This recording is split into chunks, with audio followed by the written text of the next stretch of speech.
Hi friends, ఈరోజు వచ్చేసి mixie గిన్నెలు ఏ విధంగా క్లీన్ చేసుకోవాలో చూద్దామండి. ముందుగా హాట్ వాటర్ తీసుకొని ఒక cup, 1 tea spoon baking soda, ఒక నిమ్మ దబ్బని పిండుకొని ఈ విధంగా కలుపుకొని వాటర్ ఈ విధంగా మిక్సీ గిన్నెని చూపిస్తున్న విధంగా తిప్పి చూడండి లోపల ఎంత డస్ట్ ఉందో వెనక పార్ట్లో.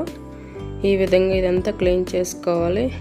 చాలా నీట్గా క్లీన్ అవుతుంది. ముందుగా ఈ విధంగా వాటర్ కలుపుకొని కొంచెం సేపు మిక్సీ గిన్నెలో పోసి ఒక 15 నిమిషాలు ఉంచాలండి ఈ విధంగా. ఎందుకంటే బ్లేడ్ అనేది స్టక్ అయినా ఈ విధంగా లోపల ఉన్న ఏమైనా చట్నీ కానీ మసాలా కానీ లోపల మనం మిక్సీ వేసినప్పుడు ఈ విధంగా పట్టుకొని ఉంటుంది. చూడండి ఈ విధంగా ఒక బ్రష్ తీసుకొని చిన్న పిల్లల బ్రష్ ఈ విధంగా రుద్దాలి లోపల బ్లేడ్లకి.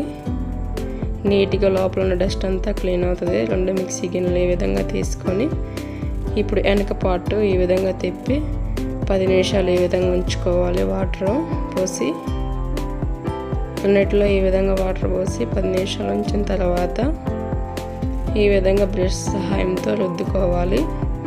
అలాగే కొంచెం టూత్ పేస్ట్, ఏదైనా టూత్ పేస్ట్ తీసుకొని ఈ విధంగా పేస్ట్ ఈ విధంగా రుద్దాలండి. లోపల ఉన్న జిడ్డు అంతా వెళ్ళిపోతుంది. ఈ విధంగా బ్లేడ్లకి స్టక్ అయినా కానీ ఈ విధంగా రుద్దటం వల్ల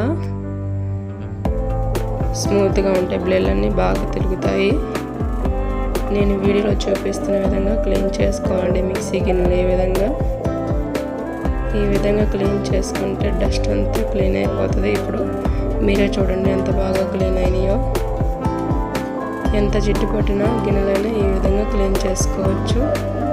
ప్లీజ్ అండి, నా ఛానల్ ఎవరైనా ఫస్ట్ టైం చూస్తున్నట్లయితే ప్లీజ్ సబ్స్క్రైబ్ చేసుకోండి, లైక్ చేయండి, షేర్ చేయండి. Thank you for watching. Tasty.